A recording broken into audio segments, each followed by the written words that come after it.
Gravando. Beleza. Ainda tem gente entrando, saindo. Toda vez que sai, tem que ficar admitindo, pessoal? Não tem como botar isso no automático, não, o pessoal entrar automaticamente.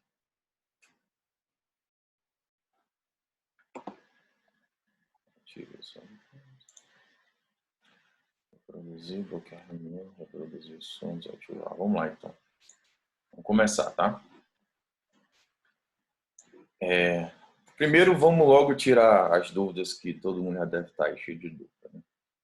Essa situação do coronavírus deixou a gente muito perdido. Eu ainda fiquei de consultar vocês, eu estou vendo, pensando como é que vai ser o nosso trabalho. Eu quero experimentar como é que vai ser a desenvoltura de vocês aqui pelo equipamento também, tá bom? Pelo Zoom. Ficou de eu escolher o assunto e, em virtude de toda essa mudança, eu tive que mudar também o conteúdo que eu estou ministrando para vocês, né? Como eu falei, o conteúdo que a gente ia ver depois da federação, formas de Estado, seria intervenção estatal. Mas eu preferi deixar isso para trabalho e iniciar logo o controle de constitucionalidade, que é um assunto que vocês estão com muita curiosidade, querendo saber muito. E não é à toa, porque para mim é o melhor assunto em direito constitucional mesmo, tá? Beleza, Regina, vou tentar aqui fazer um resumo. Então,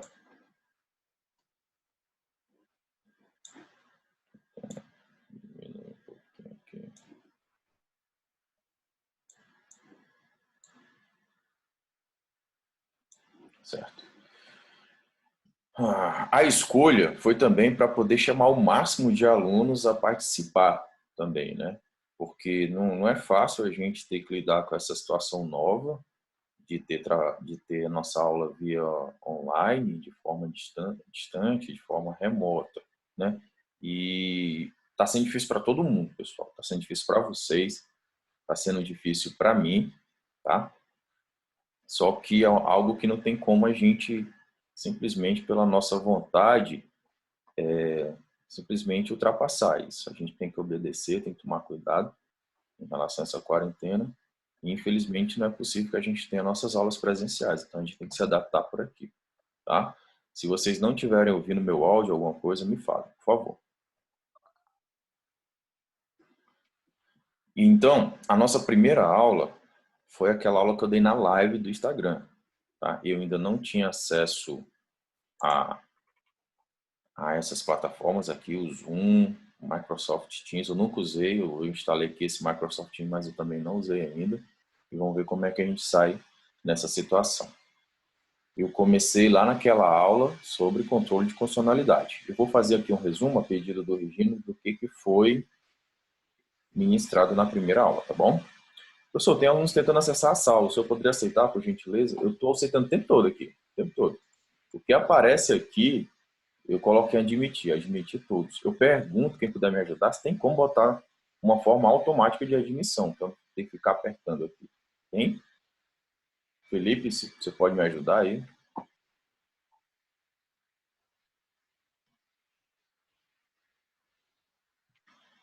É possível disponibilizar essa aula no Class? É possível colocar a gravação no Class? Eu não sei. Outra questão... Sim, é possível. É possível fazer. Depois que estiver gravado aqui, ele vai ficar salvo na sua área de trabalho desse aplicativo. Aí, posteriormente a isso, o senhor vai baixar no seu computador, no seu celular, e vai transmitir em modo de arquivo para o Google Classroom, que ele vai sintetizar o vídeo. Entendi. Então tá. A questão também, pessoal, é porque a gente tem que priorizar também a nossa aula aqui ao vivo, né? Até porque eu vou ter o dever aqui, conforme muitos estão pedindo para a faculdade, que faça as aulas de forma normal, nos horários, e pode ser que... Eu não acredito que a gente vai chegar a esse ponto, a admitir todos, estou admitindo. Por exemplo, agora, dos nossos 50 alunos, a gente só tem 23. Eu fico meio receoso do pessoal se confiar de eu ficar colocando o vídeo lá para assistir, entendeu? Mas a gente vai verificando essas questões ao longo do caminho. Vamos ver como é que vai se comportar esse fenômeno, né?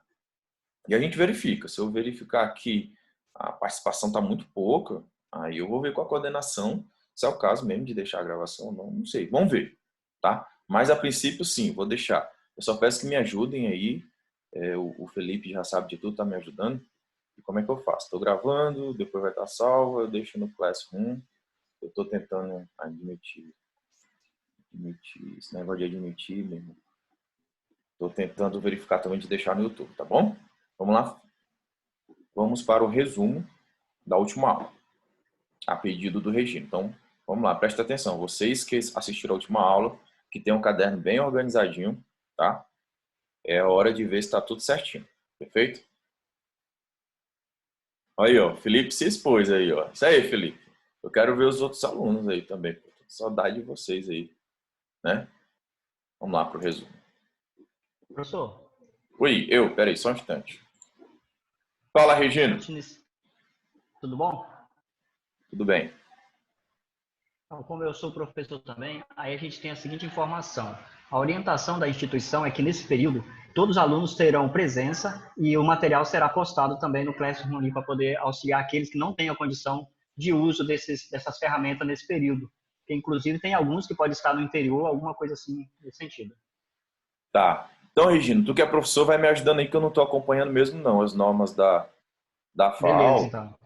porque são muitas e eu tenho normas do IFAC, eu tenho normas da FAO, normas da PGE, normas do Estado, normas federais, tudo para acompanhar, tudo para ficar doido nessa situação, entendeu? Então, eu peço Beleza aí.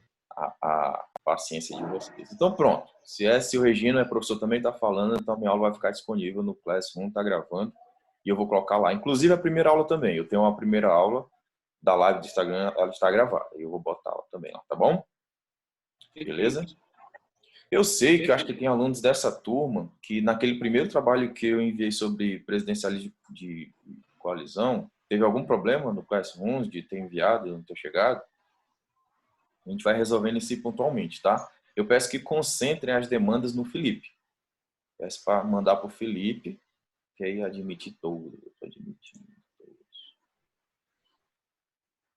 Que aí no meu histórico de conversa com o Felipe, às vezes quando eu preciso resgatar alguma coisa, eu vejo lá, tá bom? E ele também vai me lembrando, Felipe, que é o líder da sala. Continuando. Vamos proceder então para a revisão da última aula.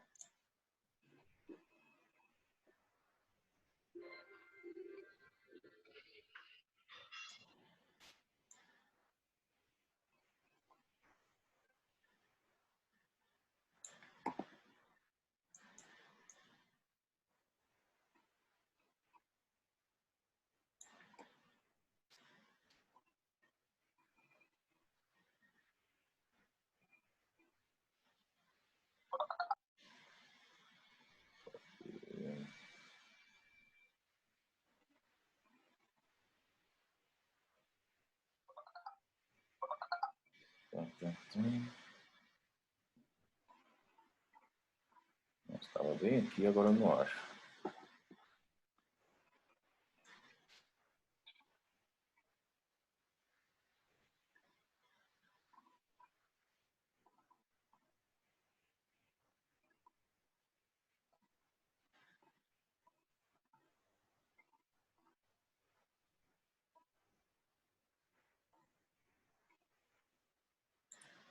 Pronto, achei.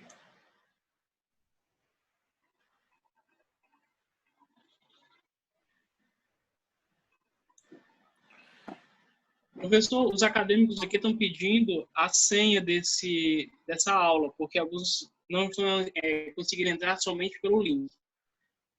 Onde é que eu vejo essa senha, Felipe? Na sua configuração, na parte inferior esquerda.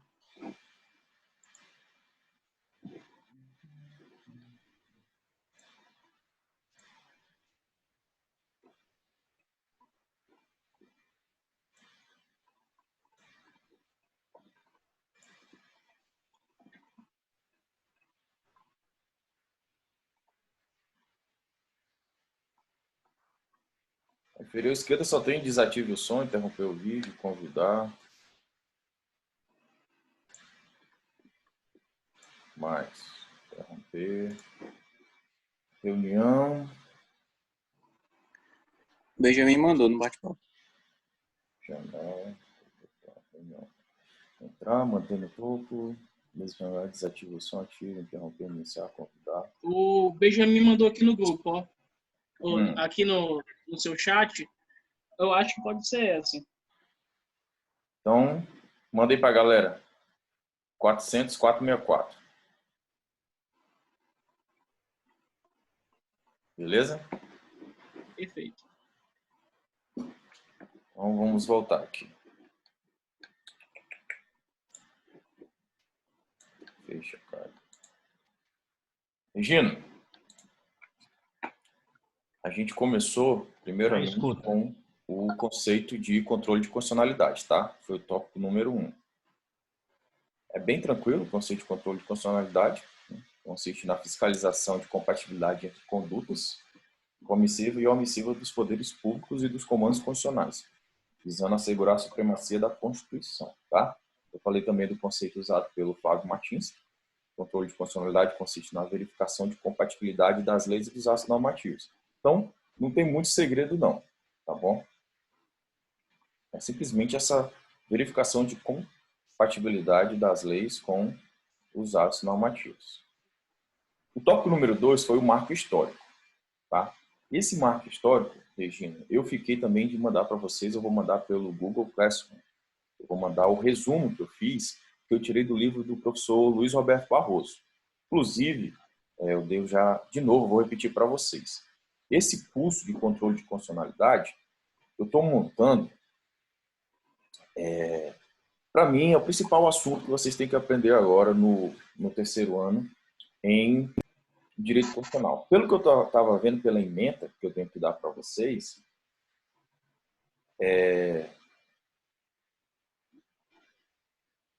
eu achei pouco o conteúdo que eu tenho que dar para vocês durante um ano. Então, eu vou pegar um assunto desses e aprofundar muito. E esse assunto que eu pretendo aprofundar é justamente o controle de constitucionalidade. E esse curso que eu vou dar para vocês, além de se pautar no livro específico sobre controle de constitucionalidade do professor Luiz Roberto Barroso, e além de ser ministro do STF, ele é professor da UERJ, né, da Universidade Estadual do Rio de Janeiro. Apesar de eu não concordar com alguns posicionamentos dele, principalmente a respeito do que seria a teoria do direito, né, o constitucionalismo e pós-positivismo, na parte de controle de constitucionalidade, que é uma parte tranquila, não tem tanta divergência, ele ensina muito bem mesmo, e tem um livro dedicado somente a esse assunto, tá? Eu também vou utilizar o curso de Direito Constitucional do professor Gilmar Mendes. Esse curso foi usado com vocês quando o Thiago foi dar o Direitos Fundamentais, lá no primeiro ano. E também, por último, um pouco ali, o Direito Constitucional do Alexandre de Moraes, porque eu acho que ele não está atualizando muito esse livro. Mas o fato é que ele está concentrado em cima do livro do professor Luiz Roberto Barroso, tá bom? Então, assim, os alunos me perguntam, professor, qual material que o senhor vai utilizar? Né? Que é só um, porque vocês ficam preocupados na hora da prova, né? Então, eu já digo, o material é o meu, porque o meu eu pego o que eu vejo de melhor em todos os materiais. Além desses materiais, eu também utilizo o resumo pelo qual eu estudava para a magistratura federal, né? Então, o curso que eu estou dando para vocês é um curso que eu tive para poder me preparar para a magistratura federal. Por isso que vai ser um curso denso. Mas o objetivo é exatamente esse, aprofundar muito bem com vocês para vocês ficarem bem no assunto, tá bom? Então, nessas primeiras aulas, a gente vai ver muito histórico. E é absolutamente normal. Isso é muito cobrado nas provas de concurso, tá? Então, assim, eu peço que vocês acompanhem no caderninho. A gente vai fazer um caderno muito legal a respeito disso. Sobre o marco histórico, eu vou mandar para vocês o resumo, tá? Que é principalmente onde eu contei a história do caso Marbury versus Madison e como é que se deu, como é que se originou o controle de constitucionalidade lá nos Estados Unidos. Alguns de vocês acham meio chato, mas, pessoal, infelizmente eu não tenho muito o que fazer. É necessário estudar o histórico.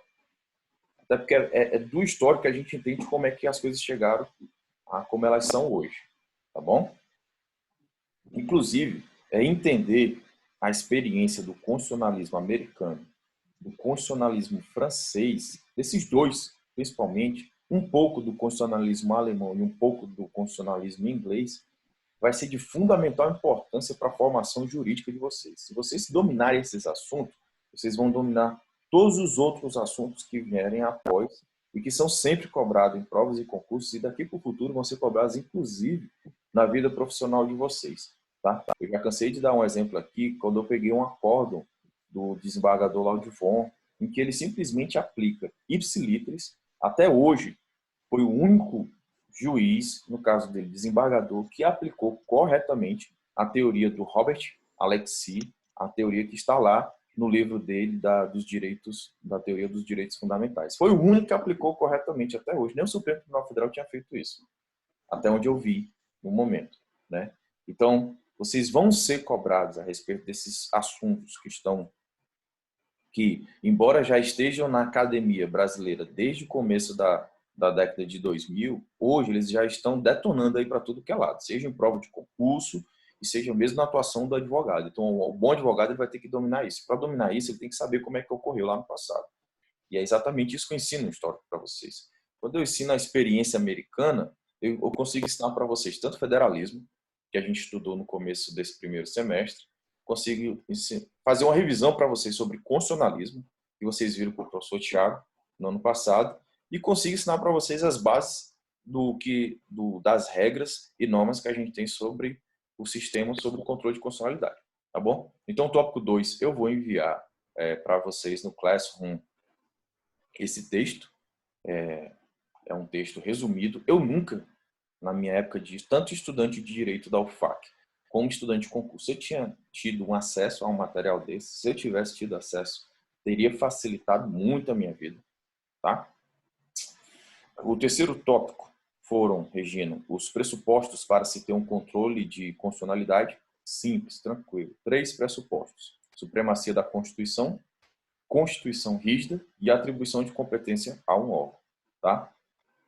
Para que você tenha um controle, você precisa ter uma premissa maior, uma premissa menor, uma relação entre o que vai ser objeto de controle e qual a referência, qual o parâmetro que você vai adotar para se fazer esse controle. Tá?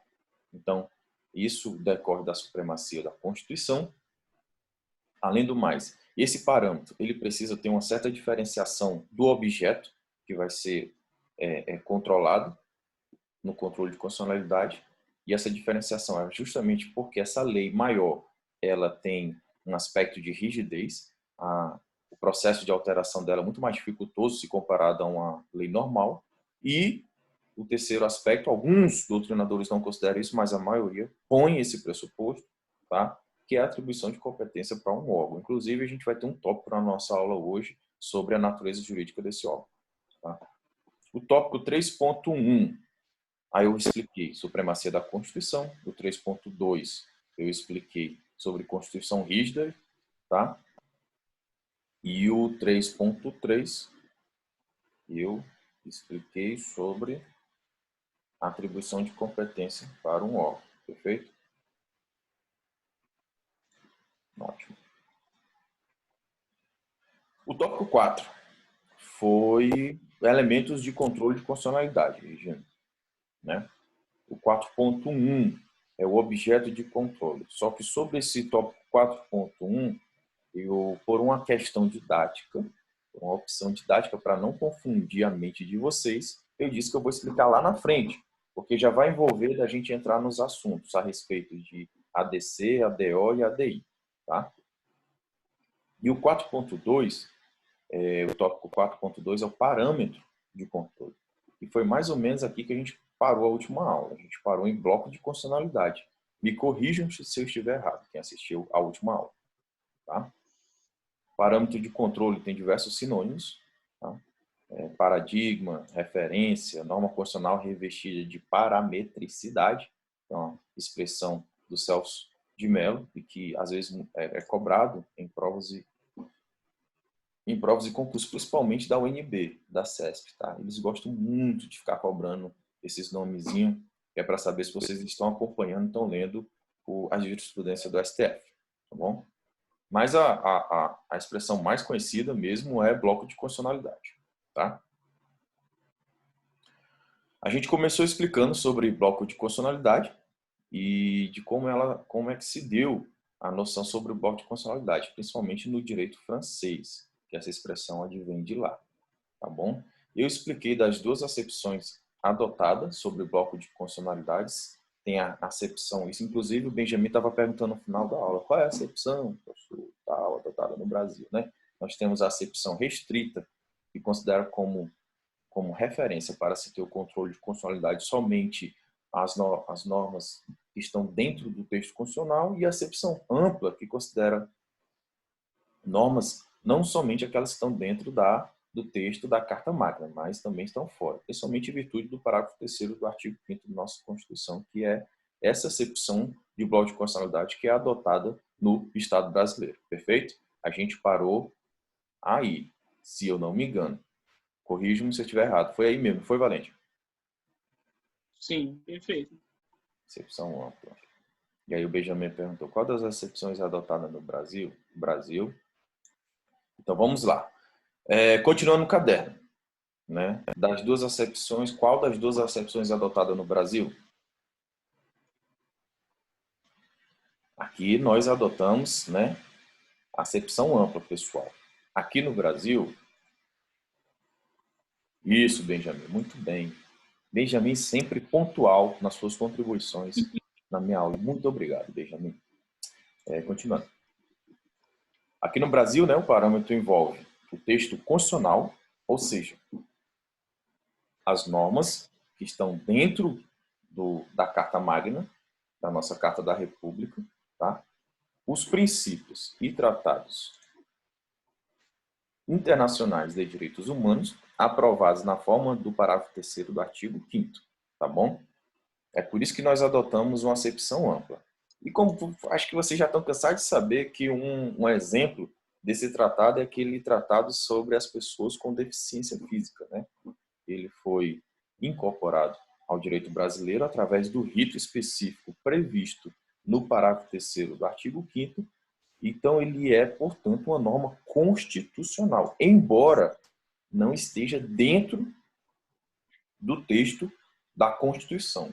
Dentro desse texto, quando você abre o vade-mecum, que tem lá daqueles artigos 1 a 200 e tantos, tá? Dentro desse texto ele não vai estar lá dentro, mas ele é considerado norma constitucional e, por ser considerado norma constitucional, ele é adotado como parâmetro para se ter o controle de constitucionalidade das normas infralegais, tá? Para não ter dúvida, além do texto constitucional e dos princípios constitucionais, não além, né? Não além, mas dentro do texto constitucional, você também pode entender que está abrangido aí as emendas constitucionais, tá bom, pessoal? Eu vou explicar um tchanzinho aqui para vocês.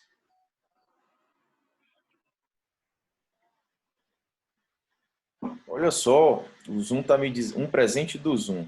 Correndo contra o tempo, removemos o limite de 40 minutos na sua reunião em grupo. Aí eu vou clicar em amei, porque eu amei isso. Muito bom. Ótimo. Perfeito. Vamos lá.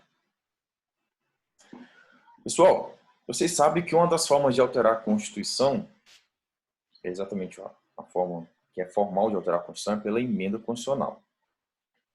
Muitos aqui não sabem, mas a emenda constitucional ela simplesmente não é uma outra lei, né, que é aprovada no mesmo rito, quórum de Constituição, que vem simplesmente alterar o texto da Constituição. Muitas vezes, as emendas constitucionais, elas trazem no bojo do seu conteúdo, dentro do seu conteúdo, do seu texto, normas que não vão para dentro da Constituição, que não vão constar lá naquele livrinho que vocês ganham do Senado, lá, do senador Petecão. Não vai constar ali dentro.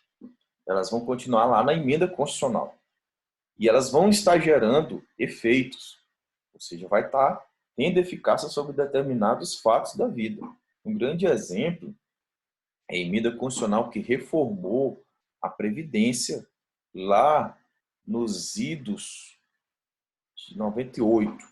Teve uma primeira reforma em 98 e parece que depois teve uma outra reforma em 2002, 2001, 2002. Essas emendas, além de alterarem texto da Constituição, nelas contém regras de transição que devem ser observadas pelos operadores do direito. Então, embora não esteja dentro da Constituição, essas regras que estão lá na emenda constitucional também são referências para se ter um controle de constitucionalidade. Tá bom, pessoal?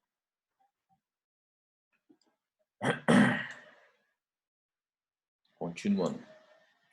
E sobre normas que são materialmente constitucionais, porém, formalmente, não são constitucionais. Será que elas podem ser tidas como parâmetro de constitucionalidade? Vocês conseguem ter um exemplo do que seja uma norma materialmente constitucional, mas que não é formalmente constitucional no nosso direito brasileiro? Eu queria a participação de alguém aí. Pode aí, por favor, quem quiser participar, tirar o som, né?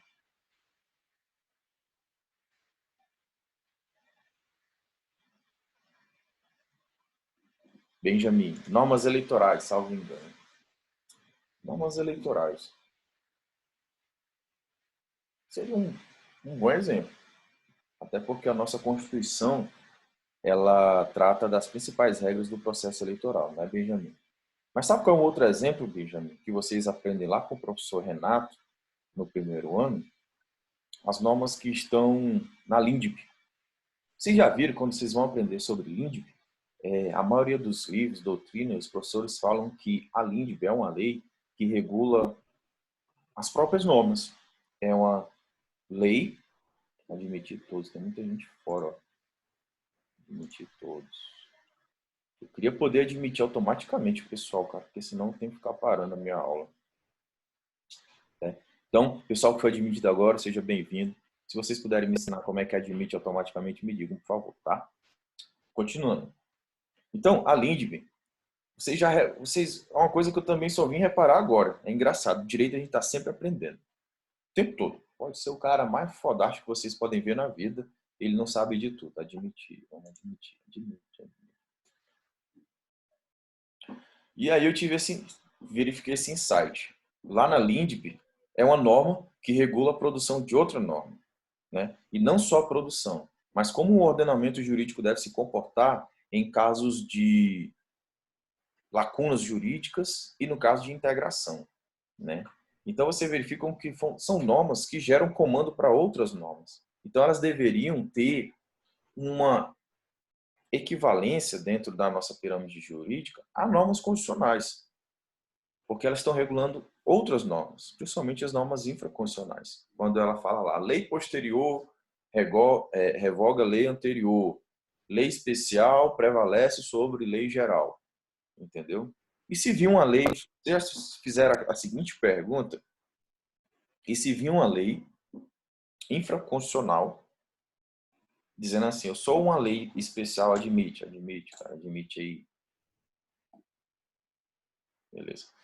Eu sou uma lei infraconstitucional, só que eu venho aqui e eu sou uma lei especial e que, pela LINDB, eu devo prevalecer sobre a lei geral, mas eu não quero prevalecer sobre a lei geral. Então eu vou constar no meu texto que eu estou revogando essa norma da LINDB, esse texto da Lei de Introdução às Normas do Direito Brasileiro. A gente tem a mesma equivalência, são leis infraconstitucionais, e aí eu acabo distorcendo todo o ordenamento jurídico. Já pensaram, né? Já pararam para pensar sobre isso? Foi uma coisa que eu estava pensando também, dá até para escrever um artigo sobre isso. Mas o fato é o seguinte, pessoal. Embora as normas da LINDB, elas tenham, e na minha opinião, tinham que ter uma natureza, tinham que estar inserida na Constituição, porque elas regulam tanto a produção como a integração e como a comatação jurídica do ordenamento jurídico, elas deveriam estar na Constituição e, portanto, elas seriam materialmente constitucionais. Atualmente, no nosso ordenamento jurídico, elas não são. Tá? Não são. Elas são leis infraconstitucionais, mas não estão, embora eu entenda que elas sejam materialmente constitucionais, a sua essência, a sua ontologia seja de Constituição, elas não são Constituição, então elas não podem ser objeto de parâmetro para fins de controle constitucional, tá bom? Não podem. Elas não estão inseridas dentro da definição do que seria bloco de constitucionalidade, tá bom? Continuando. Professor, o senhor poderia até adicionar automaticamente, mas para isso o senhor teria que fechar a reunião e abrir uma sala de visitas, que essa sala seria num celular ou um computador alternativo. Só que vai perder muito tempo. Entendi. Então, na próxima aula eu faço isso. Eu não vou interromper essa aqui, não. Pode até atrapalhar um pouco, né? Tá bom? Aí na próxima aula eu vou vendo contigo, Felipe. Tu vai me dando as instruções aí, tá? Beleza? Perfeito. Então, continuando. Falei das emendas, né? Falei da LINDB, tá bom?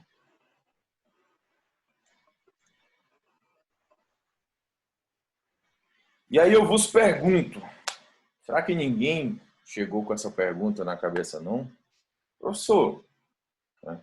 Não, o aluno ele pergunta assim, professor, e o que não é texto constitucional para fim de parâmetro?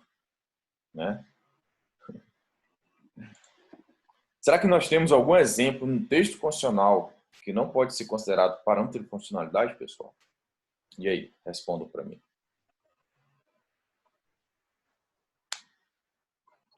Eu já terminei a pergunta. Podem responder.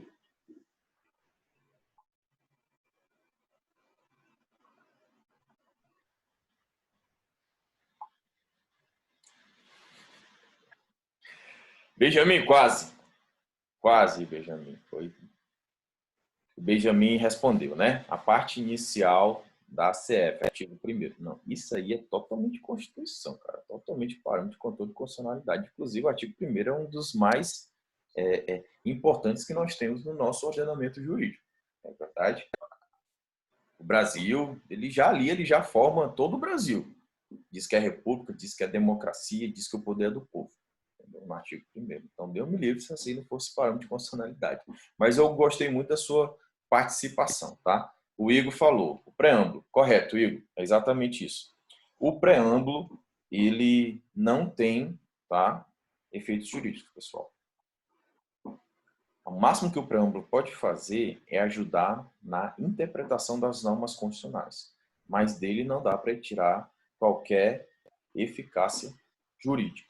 Perfeito? Então, o preâmbulo da Constituição, embora seja um texto que esteja lá na Constituição, lá na Carta de 88, quando vocês abrem lá o vade-mecum, primeira página, embora esteja ali, ela não pode, o preâmbulo não pode ser considerado como parâmetro de controle de constitucionalidade. Tá bom?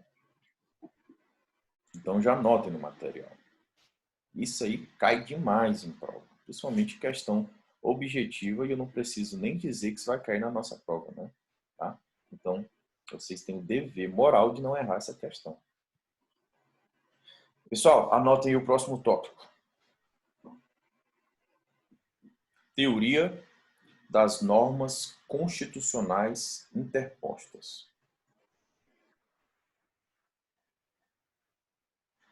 Anotem aí no caderno. 4.2.2. Teoria das normas constitucionais interpostas. Só pelo nome pendante, vocês já podem ver, isso aí é, como eu posso dizer, um parque de diversões para um examinador de prova, né? Quando ele pega assim, pô, esse nome estranho aqui, o candidato não vai saber de nada. Vou pegar ele de surpresa, né? Pessoal, bem tranquilo sobre normas constitucionais interpostas. Primeiro que vocês devem aprender sobre esse assunto é o autor que desenvolveu essa teoria, tá? O autor é o Zagrebelsky. Italiano Zagrebelsky. Perfeito?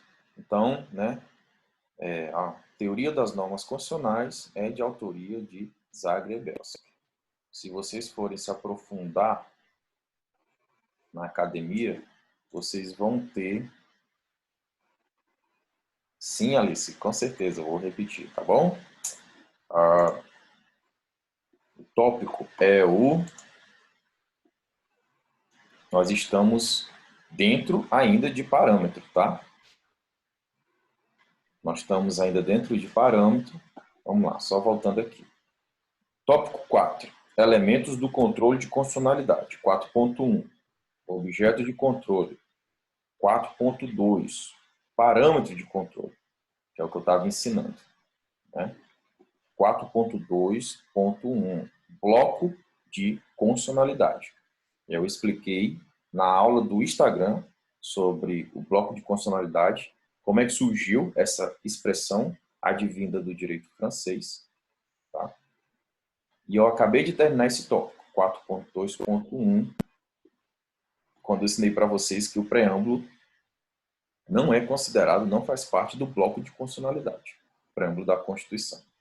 E aí, iniciei para vocês agora o tópico 4.2.2, que é teoria das normas constitucionais interpostas. Pegaram? Primeira coisa que deve saber sobre a teoria é o criador da teoria, doutrinador italiano, muito respeitado mundialmente no âmbito do direito, que é o Zagrebelsky. Tá? Então, anotem. O que seria essa norma constitucional interposta? Vocês já conhecem essa norma. Vocês só não conhecem por esse nome. Tá bom? Vocês lembram que, por vezes, a Constituição ela exige expressamente que determinado tema seja desenvolvido em normas infraconstitucionais? Vocês que já leram a Constituição mais de uma vez, eu sei disso, que vocês já leram a Constituição de trás para frente, de frente para trás, aquele texto, vocês acordam todo dia, e depois do café da manhã vocês dedicam 1 hora para ler a Constituição, o texto da Constituição, né? E vocês já viram que existe aqueles artigos que ele fala assim, no final do artigo ele fala assim, na forma da lei? Isso é um exemplo de norma constitucional interposta. Porque a Constituição, ela começa a regulamentar determinado assunto, mas ela o faz de um modo geral. Ela traça ali os parâmetros gerais daquele assunto na Constituição. Até porque, apesar da nossa Constituição ser considerada analítica, né, ela vem e começa a disciplinar muitos assuntos de forma bem detalhada, não dá para ela fazer sobre todos os detalhes de todos os assuntos, porque senão todo o direito estaria concentrado na Constituição. Isso poderia subverter todo o nosso sistema. Tá? Por isso, ela começa a regulamentar alguns assuntos e a outra parte, a maior parte desse assunto, ela transfere, ela delega para legislação infraconstitucional, aquela legislação que está abaixo da Constituição. Tá bom? Então, nós acabamos de verificar um fenômeno seguinte. Bem, esse assunto aqui, professor, ele começou na Constituição, mas a regulamentação dele, apesar de ter começado na Constituição, ela está sendo regulamentada 70%, 80% em uma norma infraconstitucional. Mas veja bem, professor, é um assunto que começou e que teve uma preocupação para ser inserida na Constituição. Não seria, professor, isso uma norma constitucional? Não deveria essa norma, apesar dela estar formalmente em uma lei, seja ela uma lei complementar, seja ela uma lei ordinária, ela não é, por ela ser advinda de uma norma da Constituição, não é ela tida como parâmetro, como bloco de constitucionalidade para fins de parâmetro e para fins de se ter um controle de constitucionalidade? Esse é o fenômeno que nós temos que observar nesse caso. Tá bom, pessoal? Então, o autor, Zagrebelsky, tá? Como é que se escreve Zagrebelsky? Você está na frente do computador, abre o Google e começa a escrever Zagre direito, já vai sair o resto do nome dele. Tá? Ele sustenta, né, que estas normas infraconstitucionais que versam sobre matéria constitucional,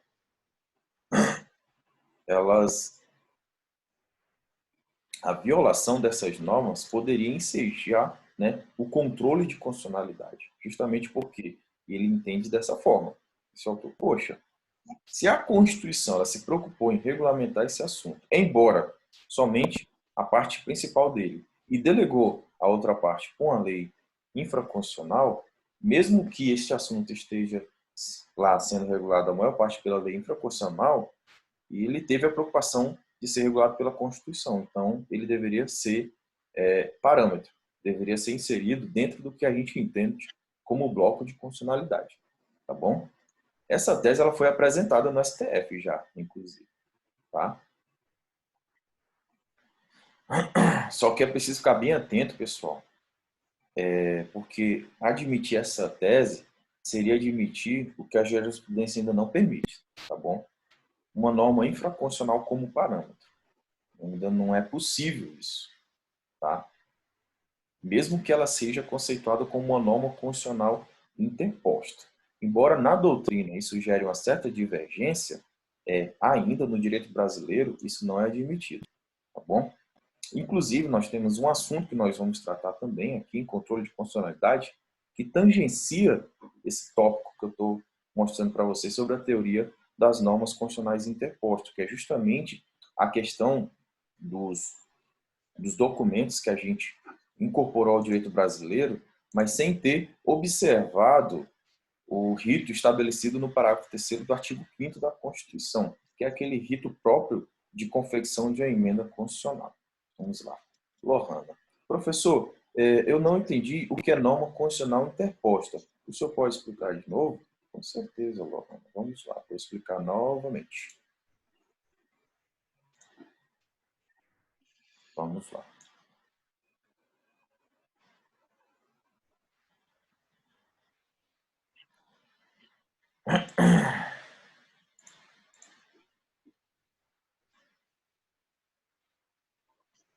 Lohana, como é que eu poderia definir em poucas palavras para ti o que seria norma constitucional interposta?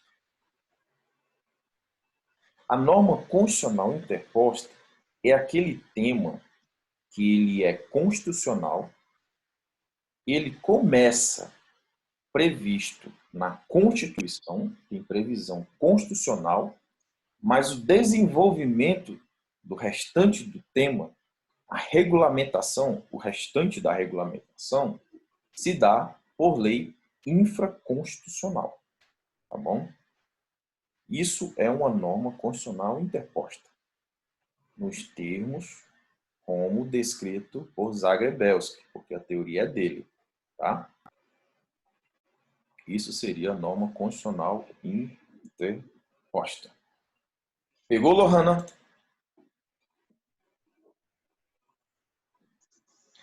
Benjamin. Muito boa sua pergunta, Benjamin. Gostei.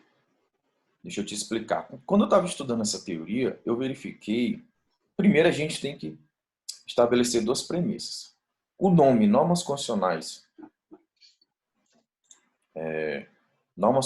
interpostas é de autoria do Zagrebelsky. Ele é um doutrinador italiano. Já a teoria da eficácia dos direitos, ou eficácia das normas constitucionais, é uma teoria de um autor brasileiro, o nosso colega, o nosso chapa, o nosso camarada, que eu já ensinei para vocês na sala de aula, né? Quem é mesmo? Quem é o nosso coleguinha? Lá, um dos primeiros doutrinadores de constitucional, assim, da nossa era pós-Constituição 88. Ele mesmo, seu José, tá? O José Afonso. Então, o que nós temos? O José Afonso, ele prestou atenção em um dado fenômeno e ele explicou, teoricamente e academicamente, e dividiu as normas constitucionais em três, de acordo com a sua eficácia. Classificou as normas constitucionais de acordo com a sua eficácia. A eficácia plena, a eficácia contida e a eficácia limitada. Isso vocês estudaram lá no primeiro ano. Por outro lado, a gente tem o Zagrebelsky, que ele está lá no direito italiano. Ele está lá na Itália. E ele, por vezes, acho que ele nem sabe do nosso camarada José Afonso da Silva. Mas ele acaba verificando o mesmo fenômeno, só que dando um nome diferente. Entendeu? Aí você me pergunta, possui alguma relação com as normas de eficácia limitada? Não com as normas de eficácia limitada, mas com as normas de eficácia contida. Tá? Então, eu diria que as normas constitucionais interpostas na teoria de Zagrebelsky equivale à classificação do nosso camarada José Afonso da Silva no que diz respeito às normas constitucionais de eficácia contida e não limitada. Porque as normas constitucionais, né, de eficácia limitada denota, a nossa noção vai direto para aqueles comandos constitucionais com textura aberta, né? Admitiu, Christian, admitiu. Né? que é a inserção daquelas normas, princípios que direcionam o Estado brasileiro, principalmente o Poder Executivo, né? Olha, você tem que dar moradia para o povo do Estado brasileiro. Você tem que erradicar a pobreza. Você tem que fazer alguma forma para aumentar o emprego. Você tem que desenvolver a economia. Ele não diz como, não diz quando, tá? Mas diz que o administrador brasileiro deve tentar alcançar esses objetivos. São as normas de eficácia limitada, diferentemente das normas de eficácia contida, que, na minha opinião, é exatamente a mesma coisa que a teoria do Zagrebelsky, de normas constitucionais interpostas, que são aquelas normas que elas começam a sua regulamentação na Constituição, porém o desenvolvimento da sua regulamentação acaba ocorrendo por uma lei infraconstitucional, tá bom? Então, pessoal, vamos partir agora para o tópico 4. Anotem no caderno. Modelos de controle de constitucionalidade. Então, anotem aí no caderno.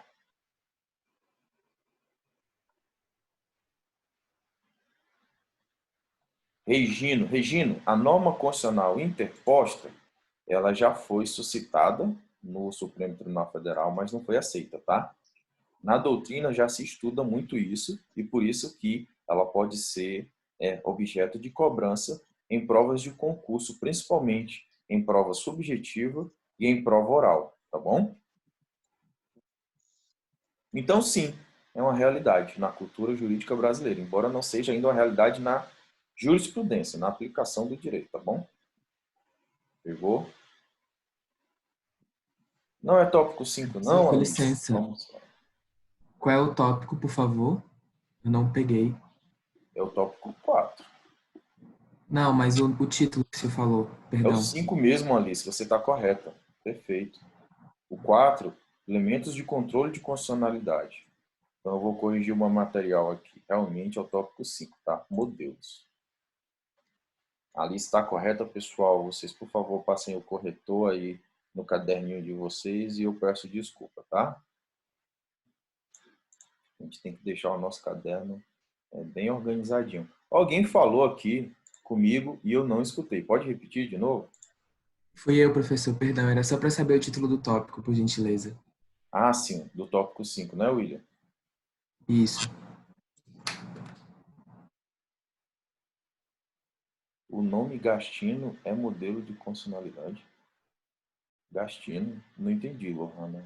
Gastino, será que? Admitir.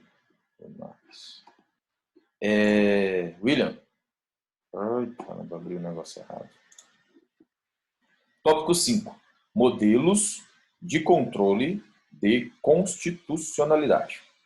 Tá?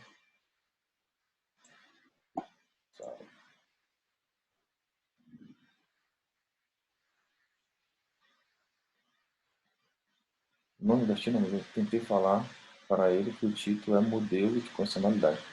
Ah, tá, tudo bem, Lohana. Tranquilo, perfeito. Os outros alunos, esse puderem se ajudando, vai ser muito bom também. Tá?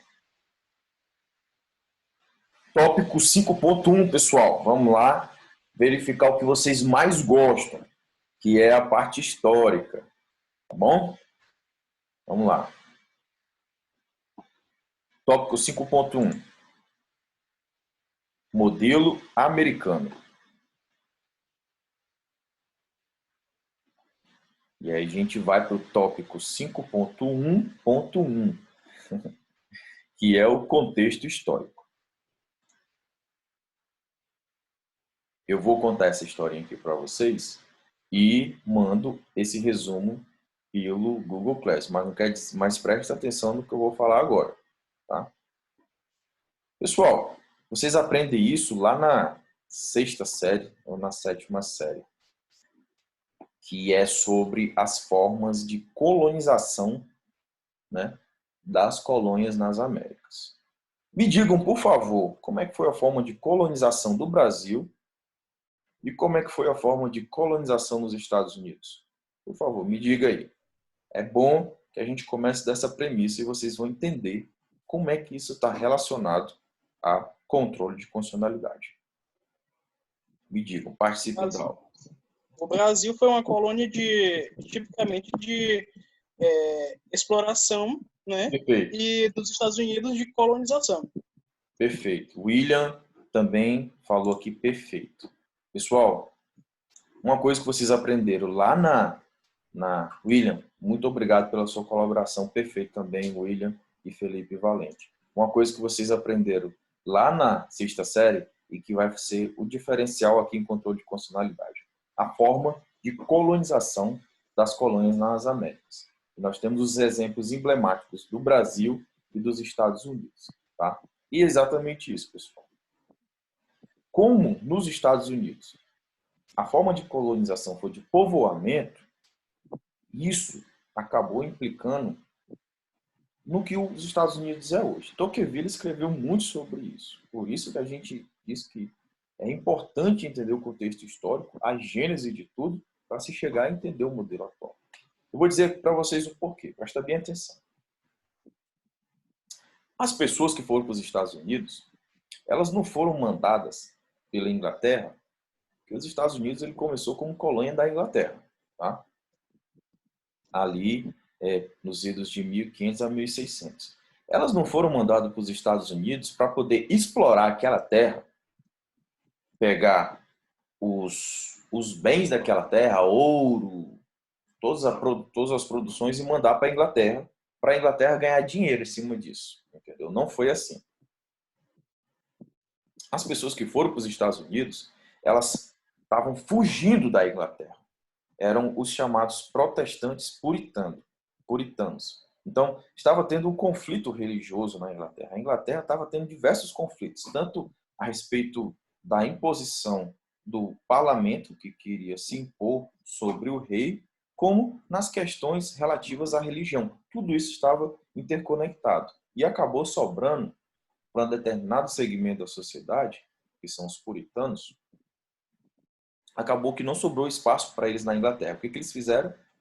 Cara, não tem espaço para a gente aqui na Inglaterra. Vamos para as colônias, vamos para os Estados Unidos, vamos começar uma vida nova lá. Vamos começar do zero. E eu estou indo para lá com a seguinte esperança. Eu quero ser livre e eu quero ser rico. Tá? Eu estou indo desbravar o novo continente. Eu estou atravessando o Oceano Atlântico com o seguinte objetivo. Eu quero prosperidade e eu quero liberdade. E são justamente esses dois fatores, prosperidade e liberdade, que são os valores que estão mais enraizados na alma do norte-americano até hoje. Eles defendem muito a liberdade. Liberdade de expressão, liberdade de ir e vir. É por isso que eles têm porte de arma, porque isso é como se fosse parte da liberdade deles. E a prosperidade. É por isso que lá, a maior parte do povo americano, o sonho deles é sempre ser empreendedor. As maiores empresas hoje em dia se originaram nos Estados Unidos porque a cultura lá é do empreendedorismo. É você conseguir a prosperidade através do sistema capitalista. E isso se deu justamente porque as primeiras pessoas que foram para os Estados Unidos, elas não foram lá com a intenção de extrair riquezas, tá? Para a coroa inglesa, de forma alguma. Elas queriam extrair riqueza para elas mesmas, elas queriam recomeçar a vida delas, serem prósperas e serem livres. E não foram mandadas para lá as pessoas, como aconteceu no Brasil, que a maior parte das pessoas que foram mandadas para cá eram criminosos exilados de Portugal e de alguns cantos da Europa, o que acaba, né, gerando essa cultura que a gente tem hoje, tá? Então foram pessoas normais que foram para lá atrás de prosperidade e de riqueza, tá bom? Então eles começaram a colonizar os Estados Unidos, as 13 colônias, né, aqui nos Estados Unidos, com os ideais de liberdade e prosperidade, que são esses valores. Então, vocês começaram a entender essa primeira questão, a questão da colonização por povoamento, que se tratou de uma fuga dos puritanos lá da Inglaterra, que vieram para os Estados Unidos com os ideais de liberdade e prosperidade. Vamos sair um pouco dos Estados Unidos e vamos lá para a Inglaterra. A Inglaterra, em virtude dos conflitos internos que ela passava, ela não conseguia direcionar sua atenção para os Estados Unidos. Então, as coisas estavam acontecendo lá nos Estados Unidos e eles cara, deixa rolar lá, que a gente não tem conta, não tem como dar conta do que está acontecendo lá. Deixa as coisas irem rolando lá, vamos primeiro resolver nossos problemas internos e depois, quem sabe, a gente direciona os nossos olhares lá para os Estados Unidos. Então, e quais eram os problemas internos ali na Inglaterra, né? Ela estava numa relação de tensão entre o parlamento inglês e a monarquia inglesa. Isso perdurou por boa parte do século XVII, pessoal, tá? Que justamente é descrito no que seria a Revolução Inglesa, tá? Ela é muito longa e ela vai acabar lá no que é denominado pelos historiadores como Revolução Gloriosa, tá bom? Essa Revolução Gloriosa gera a Bill of Rights inglesa, porque nós temos uma Bill of Rights inglesa e uma Bill of Rights americana, que nós estudamos, inclusive, acho que foi lá no controle de constitucional na parte inicial do caso Marbury versus Madison, tá? Que é então, essa Revolução Gloriosa, que é o final da tensão que estava ocorrendo na Inglaterra, que gera o Bill of Rights lá na Inglaterra, o que essa Bill of Rights faz? Ele é um marco importante, né, da história dos direitos humanos. Por quê? Porque expande para os súditos lá na Inglaterra vários direitos individuais. Até então, os súditos não tinham esses direitos, tá bom? Porque esses direitos eles eram gozados somente pela nobreza na Inglaterra. Esses direitos que foram conquistados primeiramente lá em 1215, na Carta Magna, né, que eu já expliquei para vocês. Ah, professor, então aqueles direitos que estavam previstos na Magna Carta não eram para todo o povo na Inglaterra? Não.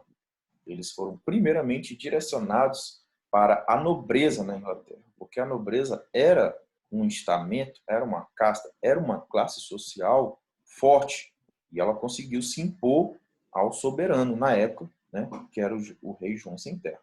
Somente em 1689, né, ou no final, né, do século XVII, com a Bill of Rights inglesa, é que esses direitos que já haviam sido conquistados através da Carta Magna foram estendidos para todo o restante do povo na Inglaterra, tá bom? E um outro aspecto da Revolução Gloriosa é que ela consagra lá na Inglaterra a monarquia parlamentarista ou monarquia constitucional, tá bom? O que seria isso? O parlamento, enfim, ele consegue se sobrepor ao rei, tá? O parlamento ele se torna um poder muito mais forte do que o rei, tá bom? É o que se chama de supremacia do parlamento, que é o que tem lá até hoje e que a gente estudou nas primeiras aulas, tá bom? Então, assim, o parlamento inglês ele começou a se consolidar como a principal força lá na Inglaterra, tendo mais poder, inclusive, sobre o rei, que até hoje vocês sabem que o rei, a rainha lá na Inglaterra, é quase como uma figura pública, ela não tem muito poder, é apenas uma figura lá, né, que o pessoal deixa até hoje. Beleza. Sedimentar essas premissas, eu estou explicando bem devagarinho, que é para vocês entenderem como é que se desenvolveu a situação. Com o final dessa tensão que estava ocorrendo dentro da Inglaterra, tá? Que acabou com a Bill of Rights, que estendeu direitos para todo o povo inglês, e com a supremacia do parlamento, que, enfim, conseguiu se sobrepor ao rei. Toda essa tensão que estava existindo era porque o rei não queria ceder espaço para o parlamento e o parlamento queria se sobrepor ao rei. Só que no final o parlamento ganhou, tá? Que foi a Revolução Gloriosa, tá? Como o parlamento ganhou, eles começaram a administrar a Inglaterra. E aí eles olharam assim, beleza, agora vamos juntar os cacos. Vamos ver o que aconteceu aqui. A gente ficou tanto tempo brigando internamente que a gente esqueceu do mundo lá fora. Agora vamos juntar os cacos, porque a gente se atrasou em virtude de tanta briga. O que a Inglaterra fez? Ela olhou lá para fora. Ela olhou para Portugal e olhou para a Espanha, que eram as maiores potências navais na época. Vocês sabem, né, que em 1500, Portugal e Espanha descobriram e colonizaram praticamente sozinhas a parte da América Latina toda, né? E nessa época vocês sabem que Portugal e Espanha estavam extraindo muita riqueza do Brasil. estavam extraindo pau-brasil, estavam extraindo ouro. E Portugal e Espanha eram os países mais ricos da época. Aí a Inglaterra olhou para aqueles países e falou, cara, a gente ficou brigando aqui, tentando arrumar a casa, esse tempo todinho, enquanto Portugal e Espanha ficavam ricos lá fora. Beleza, tranquilo, a gente já arrumou a casa. Só que o que eles fizeram? O que Portugal e Espanha fizeram para ficarem ricos? Eles olharam para Portugal e Espanha e falaram, Portugal, por exemplo, ele tem uma colônia lá na América igual a gente, é o Brasil. E eles exploram muito o povo de lá. Eles têm escravos, eles extraem riquezas, extraem ouro, extraem o pau-brasil, extraem muitas riquezas, é por isso que eles estão ricos. E Espanha também faz isso ali, pela Argentina, pela Bolívia, no entorno da América Latina e na América Central. Cara, a gente tem que fazer o mesmo. A gente tem uma colônia, tá lá, Estados Unidos, norte da América, a gente tem que fazer o mesmo, a gente tem que explorar, entendeu? A gente está cheio de dívida, em virtude da revolução que nós tivemos aqui dentro, em virtude dos nossos conflitos com a França. A gente está todo quebrado economicamente, a gente precisa extrair riqueza da colônia para a gente poder ajeitar a nossa economia. Então, foi exatamente isso que a Inglaterra começou a fazer, pessoal. Tá? Ela olhou para os Estados Unidos e falou, agora vamos explorar vocês. Só que, como eu disse para vocês, o povo que foi lá para os Estados Unidos, ele não é o mesmo povo que veio para o Brasil. A consciência deles já foi de ir para lá atrás de liberdade e prosperidade. Ao contrário do brasileiro, que os portugueses que vinham para cá era só para manter o poderio de Portugal. E os que nasciam aqui, ou se aliavam a esses nobres, ou alguns se revoltavam e morriam, como Tiradentes. Tá. E aí, quando a Inglaterra começou a querer explorar os Estados Unidos, teve problema. Porque o povo de lá falou assim, não, meu irmão, é o seguinte, não venha não. Aqui a gente já está vivendo 100 anos aqui com os nossos ideais de liberdade e prosperidade e a gente não vai aceitar ser explorado pela Inglaterra, não. Então, a Inglaterra foi lá nos Estados Unidos e começou a querer tributar o comércio, aumentar a carga tributária. Olha como o direito tributário tem muita relação com constitucionalismo, com direito constitucional e com controle de constitucionalidade. E sempre, pessoal, sempre, o aumento da carga tributária geralmente gera revolução na sociedade. Foi assim na Revolução Francesa, foi assim na Revolução Americana. O aumento da carga tributária tem relação direta com as revoluções. E foi assim que começou a Revolução Americana, que quando a Inglaterra foi lá querer explorar os Estados Unidos, explorar intensamente, tal como fazia Portugal com o Brasil e tal como fazia Espanha com as outras colônias na América do Sul e Central, quando a Inglaterra foi fazer isso com os Estados Unidos, eles não aceitaram. E isso gerou o que vocês conhecem pelo 4 de julho americano, que é a independência dos Estados Unidos. Tudo isso o quê? Foi uma revolta do povo lá das 13 colônias que não queriam ser explorados pela Inglaterra. Tá bom? Então, vocês já entenderam agora como é que o processo de colonização tem bastante influência sobre muita coisa que a gente estuda em direito. Então, vamos seguir adiante. Vamos continuando. Então, tudo isso, né, precipita com o processo de independência e a declaração da independência em 4 de julho de 1766. Os estados, as 13 colônias, elas primeiro formam a Confederação das 13 colônias, depois elas se formam numa única federação, que é a Federação dos Estados Unidos. Tá? Que tudo isso foi na Convenção da Filadélfia, onde eles elaboraram, inclusive, a primeira Constituição do mundo, que foi a Constituição Americana. E aí, pessoal, quando eles foram elaborar a Constituição Americana, eles começaram o debate de como eles formatariam o país deles. Né? Os fundantes lá da democracia nos Estados Unidos, Thomas Jefferson, todo aquele pessoal, eles começaram a pensar, beleza, nós vamos criar um país. Para criar um país, nós precisamos formatar esse país. E para formatar esse país, a gente precisa estabelecer os principais órgãos, como funcionará, quais são os direitos de seu cidadão, como é que será a repartição de competência, como é que será o nosso direito, como é que será o exercício do poder, como é que será a aquisição do poder. Isso tudo vocês aprenderam lá no primeiro ano com o professor Tiago, que é justamente o objetivo, o objeto das constituições e que é o assunto que estuda o direito constitucional.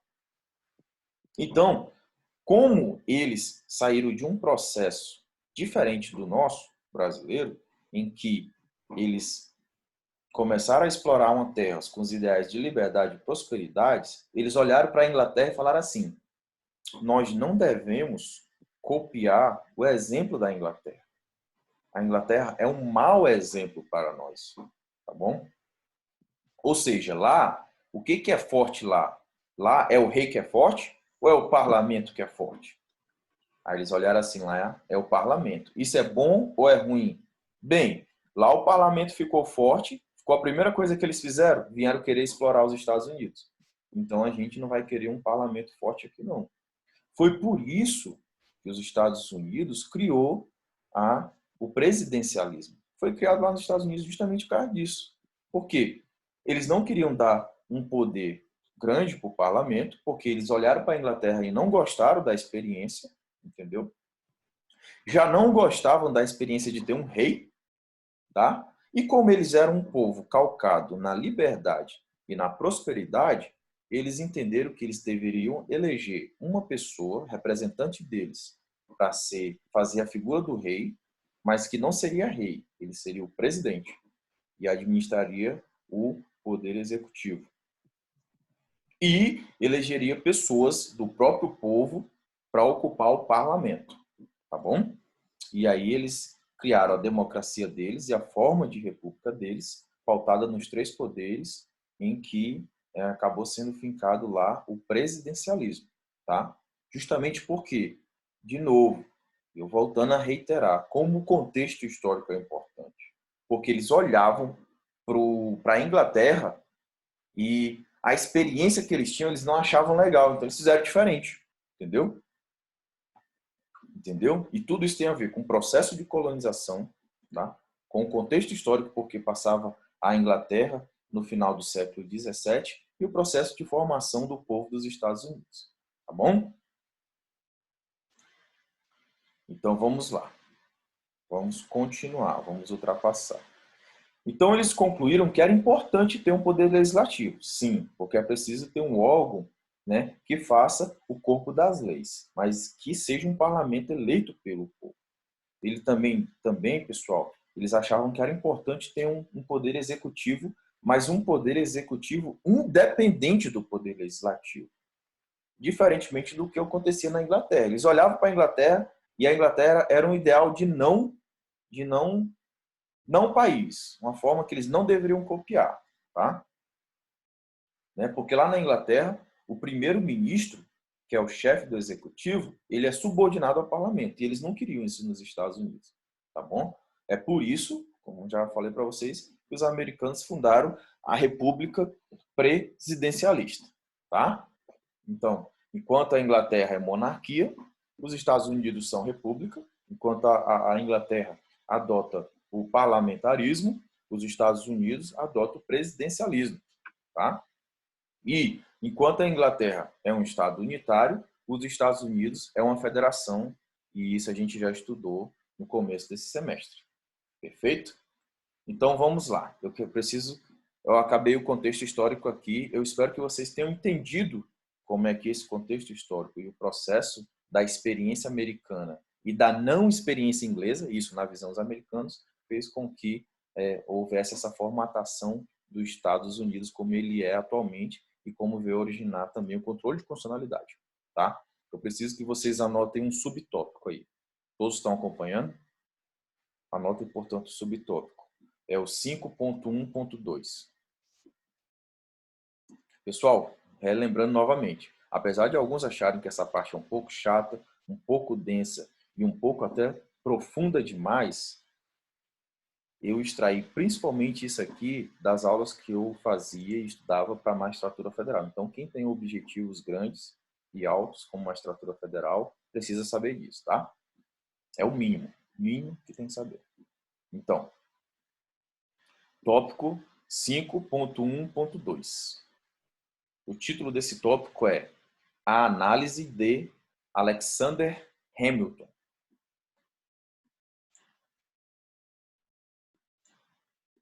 Pessoal, deixa eu ver aqui a análise de Alexander Hamilton. Eu vou contar aqui a análise de Alexander Hamilton, né? E aí a gente para a nossa aula por hoje nesse tópico, tá? Utilizar esses 10 minutos que faltam, perfeito? Então vamos lá, fazer só mais uma focinha. Muitos aí devem estar assistindo a Rede Globo, assistindo Sky, ou vendo o vídeo no YouTube, né? Porque a aula do professor vai ficar gravada e vocês podem ver depois, na verdade, né? Mas o momento é esse de vocês interagirem e fazer perguntas. Vamos continuando. Então, pessoal, quando a Constituição Americana ela foi elaborada, né, estabeleceu-se lá que as leis, né, que advinhassem depois da Constituição, elas deveriam ser confeccionadas de acordo com a Constituição. Isso aí advém do que vocês já aprenderam, do que nós já estudamos, que é a cláusula de supremacia da Constituição. Tá? E aí advém um primeiro problema, presta atenção, né? Se a lei, né, olha o primeiro problema, se a lei ela deve ser elaborada de acordo com a Constituição, essa é a primeira premissa. E a segunda premissa, mas e se ela não for elaborada de acordo com a Constituição? Qual é a conclusão? Qual é a consequência? Né? Com a mentalidade que a gente tem hoje, pessoal, é fácil pensar que isso é resolvido pelo controle de constitucionalidade. Tá bom? Só que vocês têm que entender que eu estou ensinando para vocês aqui uma realidade do final do século XVIII, quando estava nascendo um Estado que hoje, inclusive, é a maior potência do mundo. Então, ali eles estavam no começo, era um embrião de Estado. Tá? Então, eles não tinham essas noções que a gente tem hoje de controle de constitucionalidade, até porque foram eles, né, que originaram todas essas noções que a gente está estudando hoje. Tá bom? Então, assim, se uma lei estivesse contrária à Constituição, lá naquele início da democracia norte-americana, a Constituição deles, que é uma Constituição sucinta, nasceu bem sucinta, se eu não me lembro, com menos de 20 artigos, né? Ela não respondia esse problema, né? Então, tá. O segundo problema era o seguinte. Então, se a lei estava contrária à Constituição, quem é que deveria fazer esse controle de constitucionalidade? Quem é que poderia fazer essa fiscalização sobre se a norma produzida, né, pelo legislador ordinário, se ela estava confrontando ou não a norma produzida pelo legislador constituinte?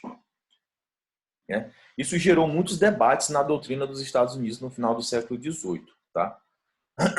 E desses doutrinadores que estudaram e que produziu muito material científico na área do direito para resolver essa situação, esse imbróglio, essa celeuma, foi justamente o Alexander Hamilton, tá? Que ele escreveu uma série de artigos. E artigos em inglês são papers. Tá? É por isso, e esses artigos eles foram compilados, eles foram juntados e receberam um nome, que vocês vão saber qual é esse nome nas pesquisas de vocês.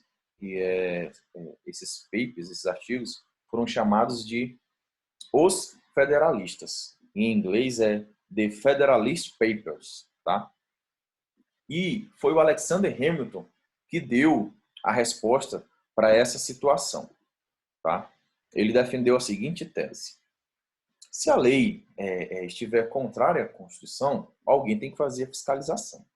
Só que aí nós temos 3 poderes. Então é preciso ver qual desses 3 poderes seria o melhor, seria o ideal para analisar e fazer esse controle de constitucionalidade.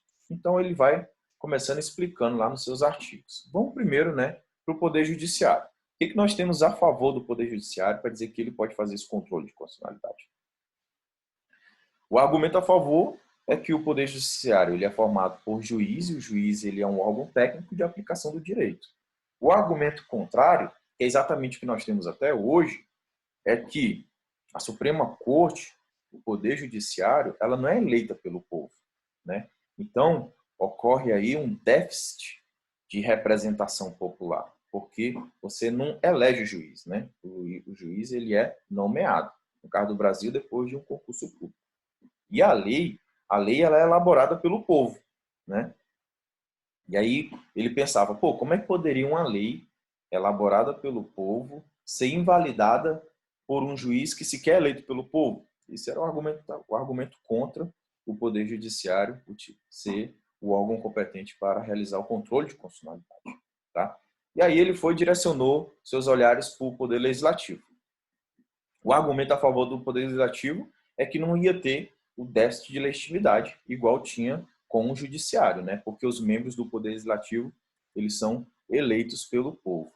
Só que o argumento contrário é bem simples. Como é que poderia o Poder Legislativo, aquele que faz a lei, ser o próprio poder para verificar se a lei que ele fez é ou não inconstitucional?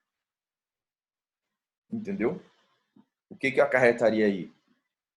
Uma quebra numa suposta imparcialidade do poder, porque ele nunca vai, dificilmente ele iria admitir que uma lei produzida por ele mesmo fosse contrária à Constituição. Então, realmente não dava para o Poder Legislativo ser o poder competente para fazer esse controle de constitucionalidade, de acordo com a ótica do Alexander Hamilton, em seus estudos que ele consolidou nos Federalist Papers. E aí, ele vai examinar o Poder Executivo, né? E aí ele fala, qual é o argumento a favor do Poder Executivo? Bem, déficit de legitimidade não vai ser, porque o presidente ele é eleito pelo povo, né? Tranquilo. Então, isso é um argumento a favor. O argumento contra é que o presidente ele é uma só pessoa, né? Então, seria muito temeroso dar tamanho poder, que é o poder de controlar a constitucionalidade da lei, somente para uma pessoa, que é o presidente. Isso seria muito temeroso.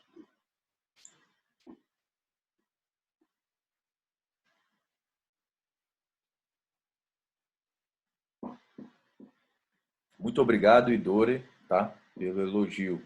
Muito obrigado. Benjamin, tem aula amanhã? Vai ter, Benjamin. Vai ter aula amanhã, tá? Deixa eu só terminar logo esse assunto aqui e a gente tira todas as outras dúvidas. Admitir todo mundo, admite. Isso. Tá. Poder Executivo não podia porque é só temeroso dar aula somente para uma pessoa. Tá. Né? Eu acabo de... Calma. Então, a conclusão que o Alexander Hamilton teve, pessoal, é que dos três poderes, o melhor mesmo para realizar esse controle de constitucionalidade seria o Poder Judiciário. Tá? E é por isso que vocês estão aprendendo hoje, a gente já começa aprendendo, né? Nós estamos estudando em Direito Constitucional, controle de constitucionalidade, e que ele é realizado pelo Poder Judiciário. Beleza, mas você nunca se perguntou como é que isso chegou a ser desse jeito, né? Porque poderia ser um controle de constitucionalidade realizado por outro órgão. Tal como a gente vai ver mais na frente, na França, que não era realizado exatamente por um poder judiciário. Lá é uma situação altamente complexa de outra forma. Entendeu? Então, uma coisa que pode parecer para vocês bem íncita, bem elementar, bem básica, lá atrás, no final do século XVIII, não era básica. E eu estou explicando para vocês como é que isso ocorreu. Tá? Porque isso é cobrado em prova. Tá bom? Então, o que a gente pode ter como resumo dessa experiência norte-americana sobre o controle de constitucionalidade, né? O resumo é o caso Marbury versus Madison, que eu já ensinei para vocês na primeira aula, né? Onde a gente conseguiu extrair o paradigma e da onde surgiu o controle difuso de constitucionalidade, tá? Mas resumindo, o que a gente pode extrair da experiência americana no que diz respeito ao controle de constitucionalidade é o seguinte, e eu peço que vocês anotem aí a síntese que a gente extrai da experiência norte-americana. A, princípio da nulidade, tá bom? B, o controle judicial difuso. E C, o controle incidental concreto. Tá? Então, sobre o princípio da nulidade, sobre o princípio do controle judicial difuso e controle incidental completo, eu expliquei muito ele, porque didaticamente eu botei o caso Marbury versus Madison na primeira aula. mas eu poderia estar explicando esse caso aqui também, tá?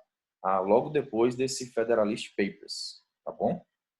E aí, só que no final, eu só resumi aqui quais são as contribuições da experiência norte-americana para o controle de constitucionalidade.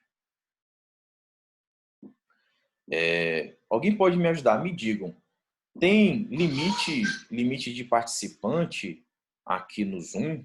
Porque eu tenho alunos de outras turmas, inclusive de outros anos, que gostariam de assistir às aulas. 100 pessoas, né, Regina? Perfeito. Professor, acabou de tocar meu alarme dizendo que acabou a aula. Vamos lá. Tem aula amanhã, sim. Repete as contribuições. Marcela, vamos lá. A. Princípio da nulidade. B. Controle judicial difuso. C. Controle incidental concreto.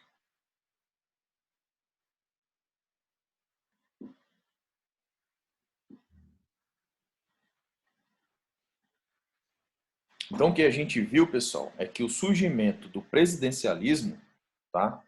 Baseado também na concepção da separação de poderes, o surgimento do presidencialismo surgiu nessa experiência norte-americana, que adotaram a concepção de separação dos poderes que foi desenvolvida por Montesquieu, mas que foi originada lá desde Aristóteles, tá? E por conta dessa experiência inglesa, a gente viu o momento histórico da independência americana, a desconfiança do povo americano com o poder legislativo, tá?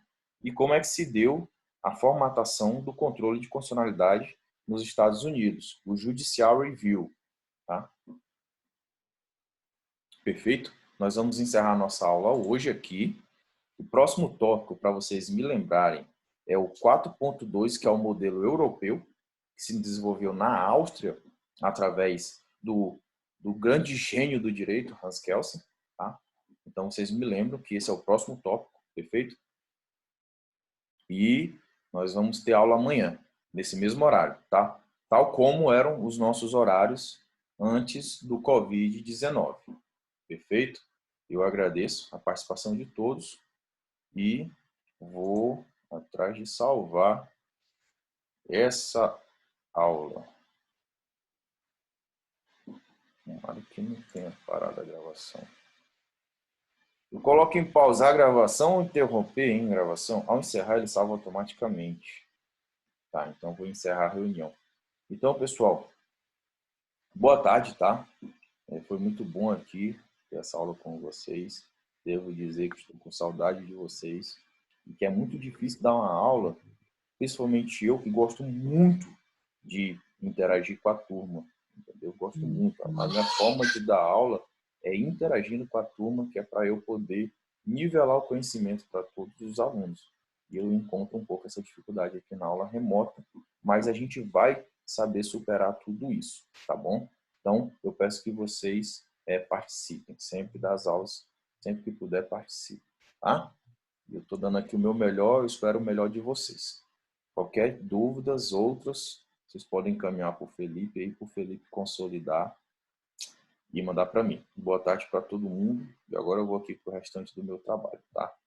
Valeu. Vocês estão liberados aí para o intervalo.